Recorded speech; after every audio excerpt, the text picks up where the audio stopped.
Unit 1 ज्ञान यानी knowledge.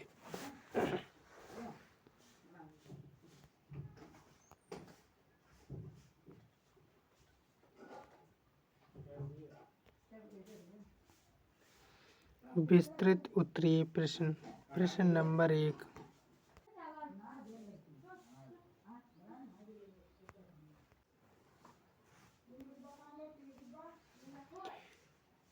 विस्तृत उत्तरीय प्रश्न। प्रश्न नंबर 1। ज्ञान मीमांसा से आप क्या समझते हैं? विस्तृत विवेचना कीजिए। अथवा ज्ञान मीमांसा से आपका क्या तात्पर्य है? विस्तृत चर्चा कीजिए। अथवा ज्ञान मीमांसा से आप क्या समझते हैं? प्रकृतिवाद, प्रयोजनवाद तथा आदर्शवाद के अनुसार ज्ञान मीमांसा की विस्तृत विवेचना कीजिए।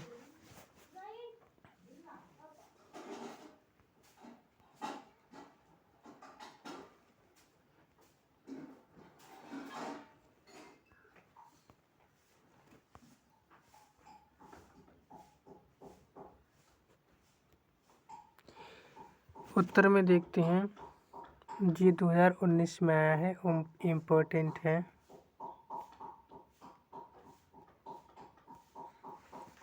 उत्तर में देखते हैं इसमें ज्ञान मीमांसा का अर्थ, मीनिंग ऑफ एपिस्टेमोलॉजी। ज्ञान मीमांसा के अर्थ को निम्न प्रकार स्पष्ट किया जा सकता है। अंग्रेजी में ज्ञान मीमांसा को एपिस्टेमोलॉजी कहते हैं। यह दो शब्दों की संधि से बना है। एपिस्टेम इसका अर्थ है ज्ञान तथा लॉजी से तात्पर्य है विज्ञान। इस प्रकार एपिस्टेमोलॉजी का अर्थ ज्ञान का विज्ञान है।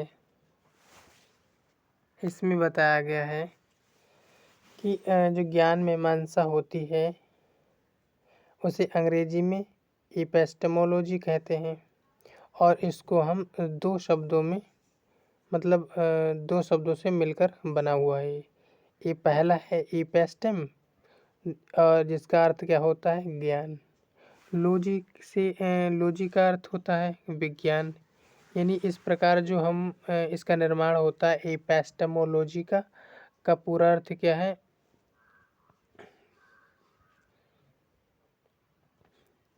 ज्ञान, यानी ज्ञान का विज्ञान। ज्ञान मीमांसा दर्शन की वह शाखा है जिसमें ज्ञान से संबंधित विभिन्न प्रश्नों की मीमांसा की जाती है।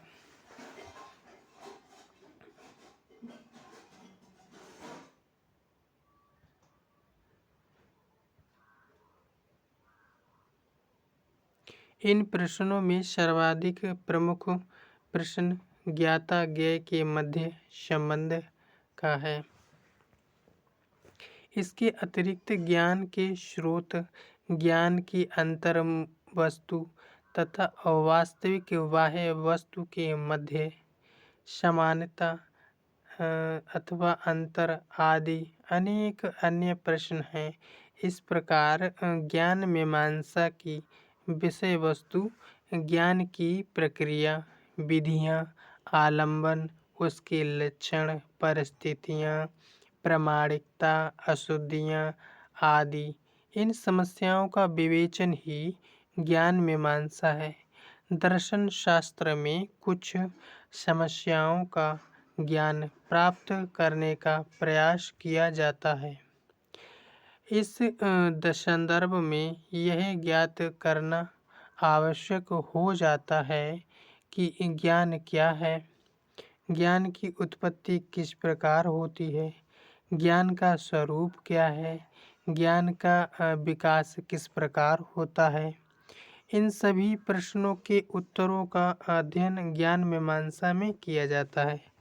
यानी इसमें हम कह सकते हैं कि ज्ञान मीमांसा का अर्थ मतलब इसमें बताया गया है कि जो जितने सभी प्रश्न होते हैं यानी ज्ञान मीमांसा किस प्रकार का होता है, ज्ञान मीमांसा की उत्पत्ति किस प्रकार होती है, ज्ञान मीमांसा का स्वरूप क्या है, यानी इन सभी प्रश्नों को जिसमें हम अध्ययन करते हैं यानी उसको हम ज्ञान मीमांसा कहते हैं, यानी ज्ञान का विज्ञान। आगे देखते हैं इसमें।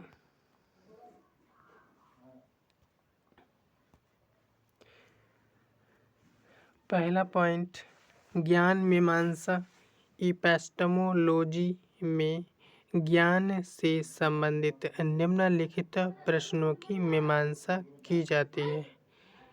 पॉइंट, ज्ञान ज्ञाता का ज्ञेय से क्या संबंध है।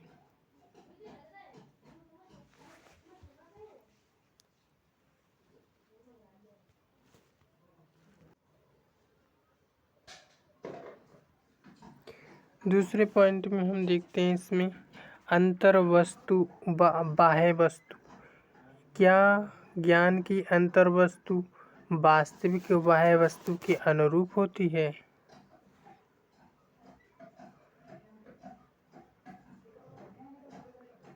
अथवा उन दोनों के मध्य कोई अंतर होता है।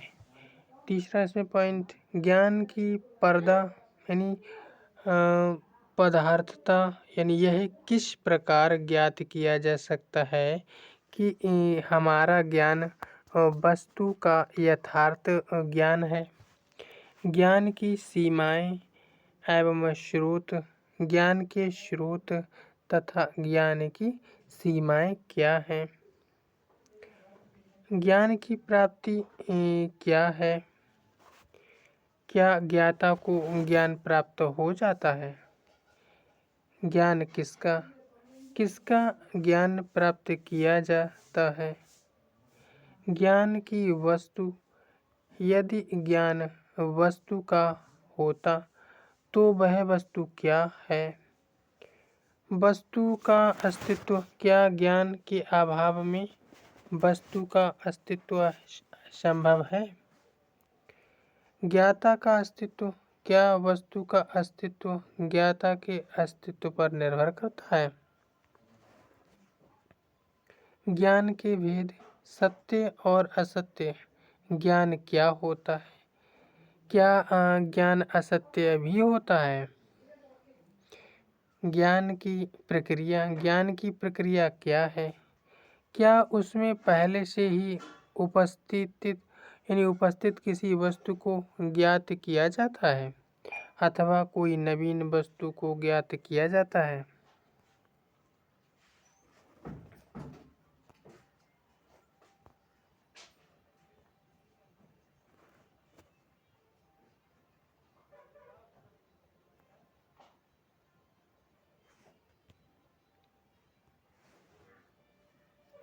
विश्वास, वे कौन से विश्वास है यानी वे कौन से विश्वास हैं जो प्रामाणिक हैं।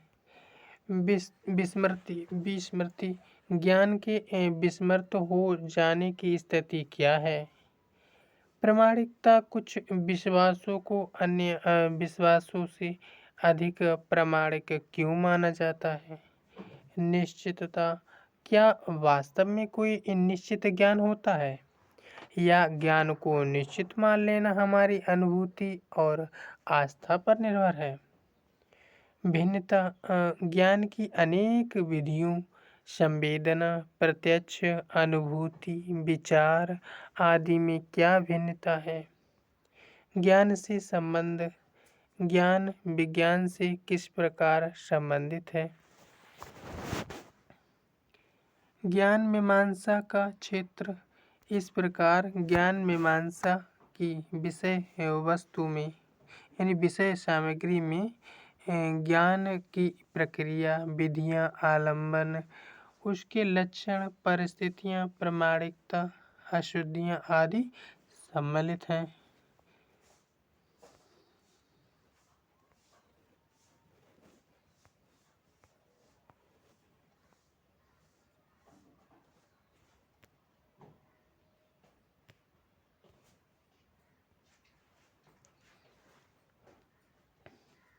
विधियाँ। ज्ञान मीमांसा में आगमन और निगमन, संश्लेषण और विश्लेषण की दार्शनिक विधियाँ प्रस्तुत की जाती हैं। उसमें तटस्थ, उदार, चिंतनशील, सतत और अनुभवी तथा तर्क से निर्देशित दार्शनिक दृष्टिकोण ग्रहण किया जाता है।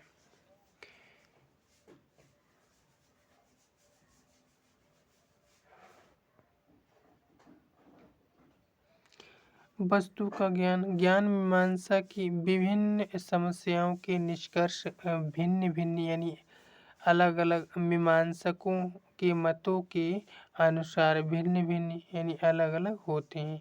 इसी कारण वस्तुवादी ज्ञान को वस्तु का ज्ञान मानते हैं। इसके विपरीत ज्ञान मीमांसा ने ज्ञान के लिए वस्तु की उपस्थिति अनिवार्य मानी है तथा ज्ञान की प्रक्रिया में ज्ञाता का ज्ञान और ज्ञेय का ज्ञान की दोहरी प्रक्रिया का वर्णन किया गया है। अन्य ज्ञान मीमांसकों ने ज्ञाता के ज्ञान को ज्ञेय के ज्ञान से भिन्न माना है यानी अलग माना है। इन विभिन्न वाद।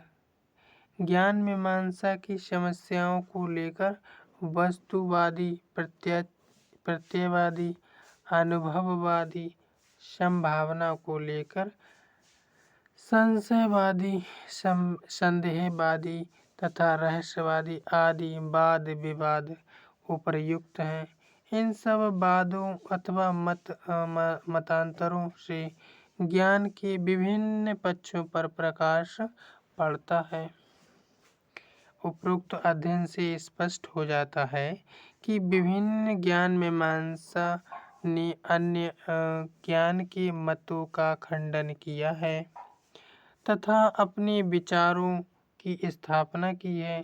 ज्ञान की इस परीक्षा तथा अध्ययन के परिणाम स्वरूप ज्ञान शास्त्र में अनेक वाद होते हैं। वस्तुतः ये अनेक वाद विभिन्न दार्शनिकों द्वारा विभिन्न प्रकार के अंतर दिए जाने के प्रयास किए जाते हैं। इमैनुएल कांट एक जर्मन दार्शनिक थे, इमैनुअल, जिन्होंने ज्ञान मीमांसा के क्षेत्र में स्थायी एवं महत्वपूर्ण योगदान किया। उनकी विषय सामग्री ज्ञान की प्रक्रिया, लक्ष्य, दशाएं, प्रणालियाँ, प्रामाणिकता एवं भ्रांतियाँ हैं। फोन वाला बात नहीं करी वो इसलिए कि मान लो उनको पैसा जो है पूरा निपट नहीं पाओ उनको बैंक में तो वो लल्ला का वो संग खरीद को तो पैसा हमारे और चलेगा वैसे नहीं जाते। ज्ञान मीमांसा के अंतर्गत इन सब का विवेचन किया जाता है। ज्ञान मीमांसा आगमन और निगमन तथा संश्लेषण और विश्लेषण विधियों का उपयोग करता है। ज्ञान मीमांसा संबंधी समस्याओं के विषय में दार्शनिकों ने विभिन्न निष्कर्ष प्राप्त किए, जबकि यथार्थवादी दार्शनिकों के अनुसार ज्ञान वस्तु का ज्ञान है।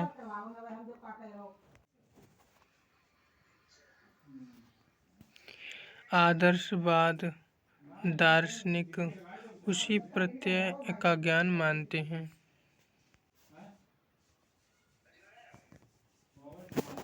जबकि कुछ ज्ञान शास्त्री यह सोचते हैं कि वस्तु की उपस्थिति ज्ञान के लिए अनिवार्य है।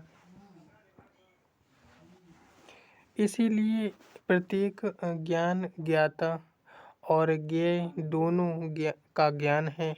दूसरों के अनुसार ज्ञेय का ज्ञान ज्ञाता के ज्ञान से भिन्न यानी अलग होता है। इस प्रकार ज्ञान शास्त्रीय समस्याओं की ओर यथार्थवादी, प्रत्ययवादी, अनुभववादी, बुद्धिवादी और समीक्षावादी दार्शनिकों ने भिन्न भिन्न यानी अलग अलग दृष्टिकोण अपनाए। ज्ञान की संभावना के विषय में अज्ञेयवादी, संशयवादी और रहस्यवादी दार्शनिक भिन्न भिन्न यानी अलग अलग संभावनाएं बतलाते हैं। इन सभी ने ज्ञान के विभिन्न पहलुओं का विवेचन किया है। विश्व के ज्ञान से संबंधित समस्याएं दार्शनिक यानी दर्शन का प्रमुख विषय बनी रही है।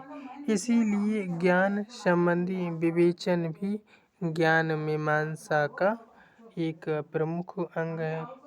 इन विवेचनों का प्रमुख संबंध निम्नलिखित 4 प्रश्नों के साथ रहा है। यानी ज्ञान क्या है, ज्ञान के साधन क्या है, ज्ञान की सत्यता असत्यता कैसे निर्धारित की जाती है, विश्व संबंधी हमारे ज्ञान के ज्ञाता ज्ञेय के बीच संबंध किस प्रकार का होता है। आगे देखते हैं हम इसमें।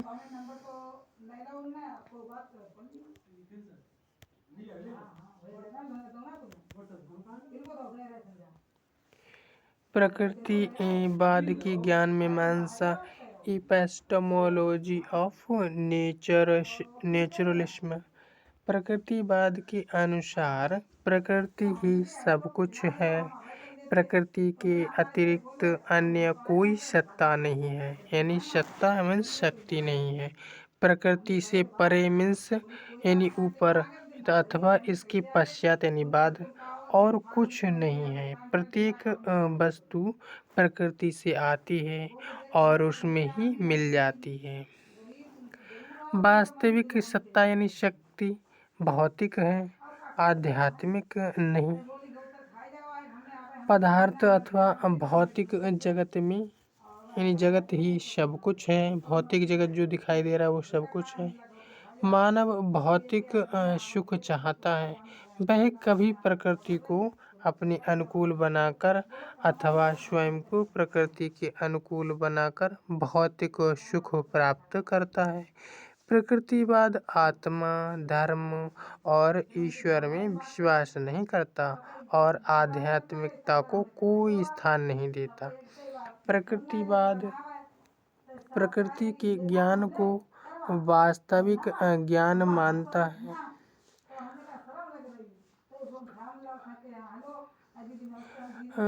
और प्रकृति का ज्ञान इंद्रियों और अनुभव के माध्यम से होता है। यानी जो प्रकृति का ज्ञान होता है वो हमें किससे, इंद्रियों और अनुभव के माध्यम से होता है। इस प्रकार ज्ञान के स्रोत ज्ञानेंद्रियां, कर्मेंद्रियां और प्रत्यक्ष अनुभव हैं। यही ज्ञानेंद्रियां ही हैं जिसके द्वारा हमारा मस्तिष्क बाह्य जगत से संबंध स्थापित करता है। प्रकृतिवाद के अनुसार ज्ञान भौतिक पदार्थों तथा द्रव्यों से संबंधित होता है। इसीलिए मानव को भौतिक जगत और भौतिक शक्तियों का ज्ञान दिया जाता है। इस प्रकार प्रकृतिवाद की ज्ञान मीमांसा शुद्ध विज्ञानों तक ही सीमित है। इसमें ज्ञान के लिए भौतिक शास्त्र, रसायन शास्त्र, गणित, जीव विज्ञान, भूगर्भ विज्ञान, सामाजिक विषयों आदि का अध्ययन किया जाता है। प्रकृतिवाद वैज्ञानिक अभिवृत्ति को भौतिक स्तर मानता है। इस दृष्टि से सच्चे ज्ञान की प्राप्ति के लिए मानव को स्वयं निरीक्षण परीक्षण करना चाहिए।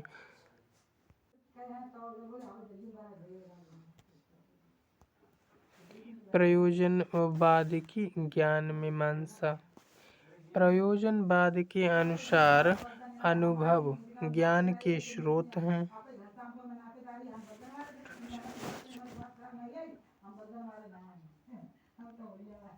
अनुभव में केवल बोध तथा विचार ही सम्मिलित नहीं है।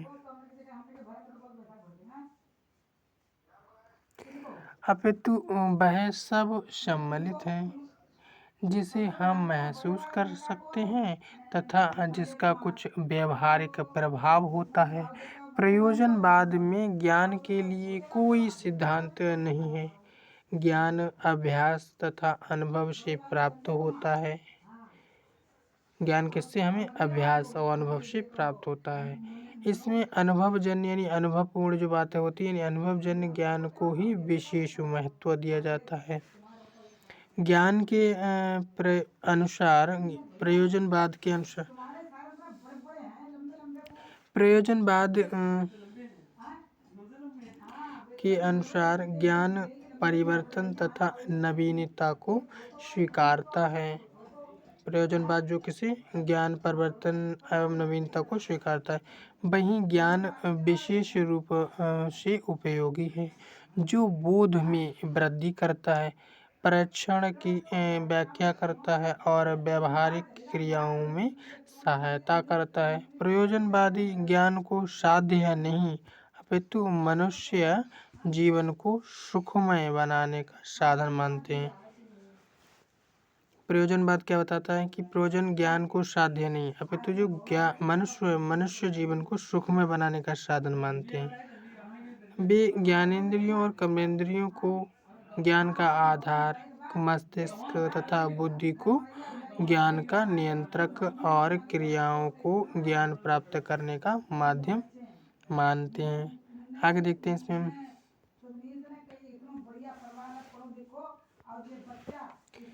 आदर्शवाद की ज्ञान मीमांसा, एपिस्टेमोलॉजी ऑफ आइडियलिज्म। इसमें आदर्शवाद को ज्ञान मीमांसा का दर्शन माना जाता है क्योंकि इसके अंतर्गत ज्ञान का विशुद्ध यानी शुद्ध से भी शुद्ध, उसे क्या कहते हैं? विशुद्ध विवेचन किया गया है। आदर्शवाद में दो प्रकार के जगत पाए जाते हैं, ये पाए गए हैं, एक भौतिक जगत और दूसरा आध्यात्मिक जगत।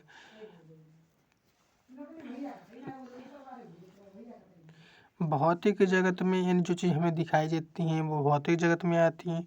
दूसरा आध्यात्मिक जगत में जो हमें दिखाई नहीं देती हैं, मतलब जो वैसे मस्तिष्क से ज्ञान प्राप्त होता है उसे आध्यात्मिक जगत का ज्ञान कहते हैं। आध्यात्मिक जगत भौतिक जगत की अपेक्षा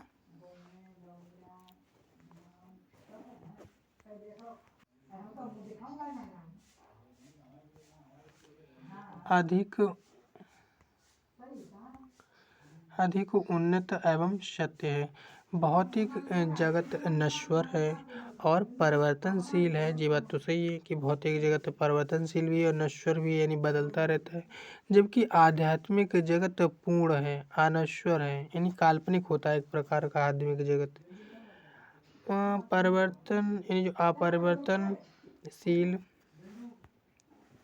अपरिवर्तनशील और चिर स्थायी है, इसीलिए वास्तविक है। जीवन का लक्ष्य इसी आध्यात्मिक जगत को समझना है। और आदर्शवादियों ने जिन आध्यात्मिक मूल्यों पर बल दिया है वे सत्यम शिवम सुंदरम, यानी ये मूल्य शाश्वत, ये दैवीय, शाश्वत मतलब वास्तविक, दैवीय, स्थायी यानी परमानेंट, और अपरिवर्तनीय अनचेंज यानी बदलते नहीं हैं, चिरस्थायी यानी स्थायी होते हैं, अंतिम और सर्वव्यापी हैं। जो मनुष्य इन आध्यात्मिक मूल्यों को जान जाता है और वह ईश्वर को जान लेता है, यानी जान जाता है। हमारे मन की प्रक्रियाएं यानी ज्ञान है, इच्छा है, क्रिया है, इन मूल्यों यानी सत्यम शिवम सुंदरम को जानने में सहायक होती है। आदर्शवाद के अनुसार ईश्वर अथवा ब्रह्म की सत्ता सर्वोपरि है और इसको प्राप्त करने के लिए आध्यात्मिक पूर्णता आवश्यक है। यह आध्यात्मिक ही मानव जीवन का सार है और इसका आधार आत्मानुभूति है। आत्मानुभूति अच्छे आचरण द्वारा इंद्रिय विग्रह से प्राप्त होती है। मन को वश में करना होता है। आदर्शवाद के अनुसार विचार की सत्य और वास्तविक है। आदर्शवाद के अनुसार विचार ही सत्य और वास्तविक है।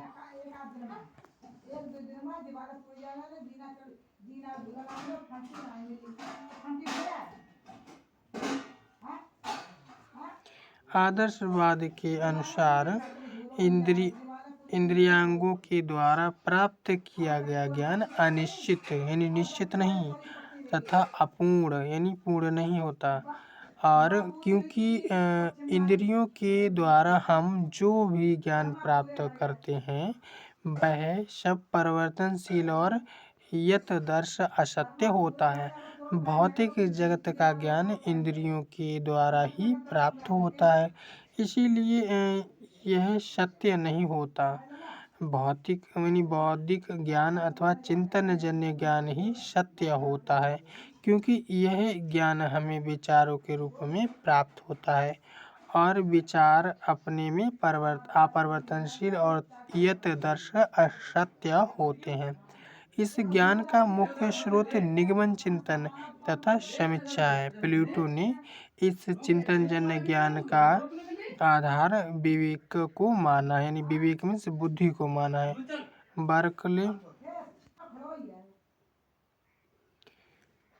बर्कले ने सत्य ज्ञान की प्राप्ति का आधार आत्मा यानी मन को माना है और कांट ने इसका आधार तर्कना बुद्धि को माना है, क्योंकि प्रत्यक्ष ज्ञान अव्यवस्थित होता है। तर्कना बुद्धि से ही वह सब व्यवस्थित होता है।